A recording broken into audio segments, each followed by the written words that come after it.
Hey, so today we're going to do a different kind of video than usual. I know some of you know this, but I'm Catholic and it's a very big part of my life, and I was recently very fortunate to be able to attend a retreat on prayer with talks given by the amazing, prolific writer, Father Jacques Philippe, and he's French, and so he gave the talk in French and then had a wonderful translator, Sister Claire, with him.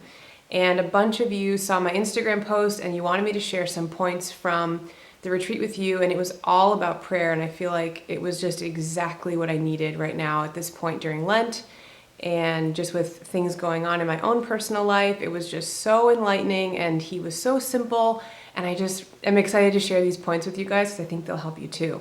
And if spirituality is something you are just discovering, or you're just on that path right now, like, this is not going to be above your head. I think anyone could apply these points and see some fruitful things come from it. So I'm going to share with you some of these points from the retreat. I'm just going to be reading them right from my journal, just things that I highlighted. And I have my little cup of tea here, so I might be sipping that while sharing these with you guys today. So here we go. So he started out, and just as a little side note, I made sure to write as many things down that were word for word from the translation. So this is like right from his mouth to my notebook as clearly as I could get it. I was writing so fast. The first thing he started by saying was that God truly desires to encounter us personally. He places within our hearts the desire to encounter him, and it is only through prayer that we can find peace. So finding peace was something that he spoke about a lot during this talk, and he goes more into it. But I thought this point was so poignant for me. He said, sometimes we experience rivers of peace, and he spoke of Isaiah, and just when you're just, it's like moments in your life when you're just flooded with that strong, stable feeling in your heart. And then he said, sometimes we only get a few drops. And I think that is something I've been feeling lately. It's like the bare minimum, the little tiny drops of peace where I'm like, oh, okay, I have peace now again. And then something will happen and I'm like, oh no, and it wrecks my peace. So that was very comforting to hear, because I think we all go through that up and down. The next thing he said that I highlighted and starred was that when we feel powerless in front of things, we should entrust them to God. And I think it's such a simple thought, but we forget it all the time. I forget it all the time, of like, okay, I'm stressed, and how's it gonna work, and what's happening, and just all these interior thoughts. And it's like, okay, wait, stop. Just say, Lord, I entrust this to you, or this person to you, or this situation to you, because I can't figure it out on my own. And the beautiful thing is we don't have to. So, wow, what a way to have peace in your soul right there. Just like, you're not alone, doesn't rely on you, and you don't have to do it by yourself. A little sip of tea here. Aren't these cups cool? Steven got these for me for Christmas. They don't get hot on the outside, but they're really hot on the inside. So don't burn yourself if you get them. Anyway, he said we should abandon ourselves into the Father's hands, not out of laziness, but free in truth and in faith. So I guess there's a big difference between saying like, God's going to take care of it, whatever, or I entrust this to you and I'm going to do my part. And I think that was the attitude that he was describing in there. And he also spoke of our relationships and how our relationships can get so complicated because we place these expectations on people in our families, especially the people like close to us, like our husband, or, you know, just people that are in our life on a day-to-day basis. We have such high expectations for what we need from them, or what we need for them to complete goals that we have together. And he said, you know, we want to be completely understood by the people in our life. And I can totally relate to that. There's definitely times where I feel like alone. Like, does anyone understand me? Am I the only one that likes these things, or hopes for these things, or thinks this way?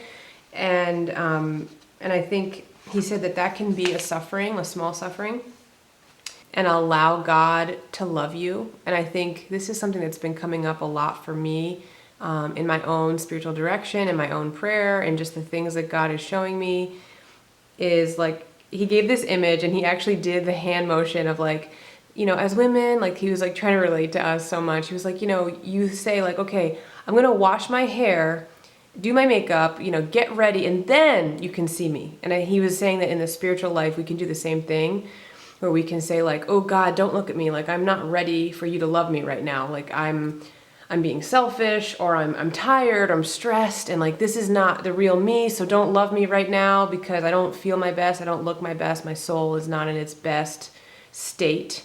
And what he was saying was that that's when we need God the most, to be in our hearts and to be in our life. And I think I can do this, and I think a lot of us can do this, right? Where we're just like, ooh, don't love me right now, I'm not lovable right now, like I don't, it's like you don't want someone to look at you when you're feeling like the inside of you is not that pretty, not that clean. You want to direct their eyes somewhere else. It's like the same feeling when you're not wearing makeup. You're like, oh, I hope no one sees me, I'm just going to run in the store, whatever. We don't have to conquer God's love for us, because he already did when Jesus died for us. So we can just let him love us. Like, it's so simple. And I know that sounds so simple, but it's hard to do.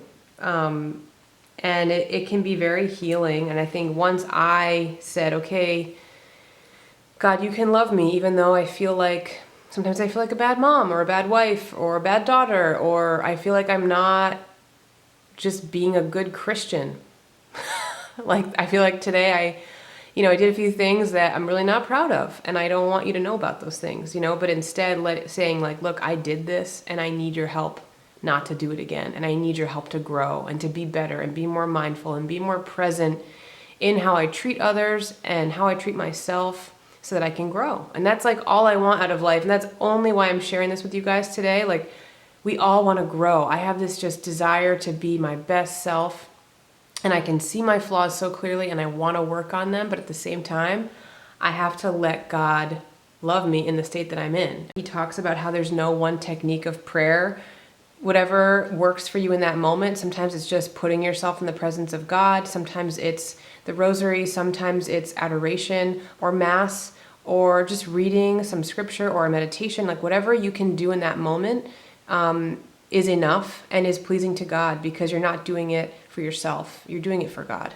And it just detaches you from like, oh, well, I have to do my prayers, so I'm a good person, or I'm this and that, or you start to hate yourself when you don't, fulfill the things you want to do. And instead, he just gives you that freedom. Like, this is your relationship with God. It's up to you how much time you want to spend with him, and how close you want to be with him. And that was really beautiful.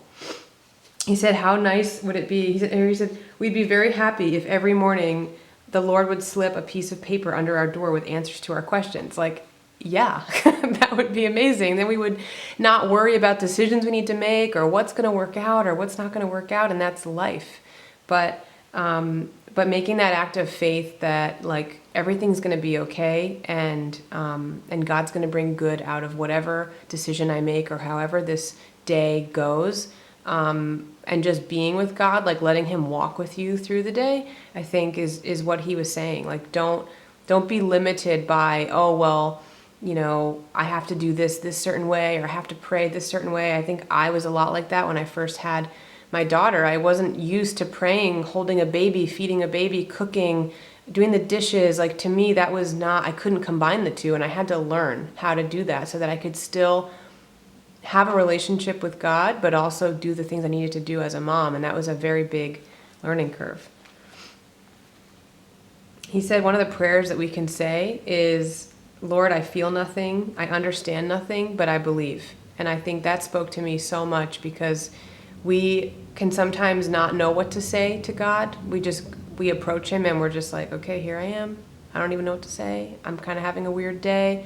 But it's like, what would you tell your best friend or your mom or whoever you speak to about the inner workings of your heart? Like, sometimes you're like, I don't have words. I don't know, or like, this is hard, or I don't like this in my life. Help. Or you just need to just be with someone and not speak. And I think we can do that with God too. We can just be with him and not speak and just be. And that's enough too. And that was something that he talked about as prayer, which to me was like, really? I can do that?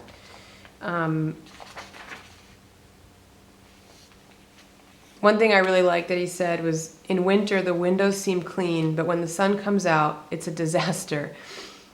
He said the same can happen with our souls. There's this impression that everything's good, and then we see ourselves, and it seems like we're going backwards, when in reality, we're actually just seeing with a lot more clarity. We're like, wow, okay, it looks like I'm doing things worse than before, but actually I can just see them a lot more clearly as what they are, and then take that and use that to fine tune, to know that that's what you're working on right now. And I loved it. I loved that. He just talked about a prayer being an attitude and not a recipe, not a formula. It's just like any other relationship. There's no one way to be with the person you love. There's no one way to hang out with your best friend. You do a lot of different stuff. You do whatever suits the mood, the context, the time you have to spend. And I think if we think of our relationship with God more like that, it's a lot easier. It's a lot less pressure, a lot more freeing. I'm just so happy you guys wanted to hear about the points from this retreat on prayer. It was just a half morning retreat. So I hope some of these things helped you. If you like this video, definitely give it a thumbs up.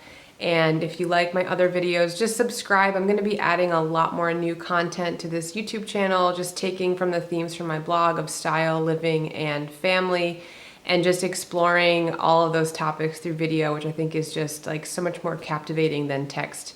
So if you like that idea, then definitely stick around and make sure you're subscribed so you can see all of the new things I have planned for the rest of this year. Thank you guys for watching.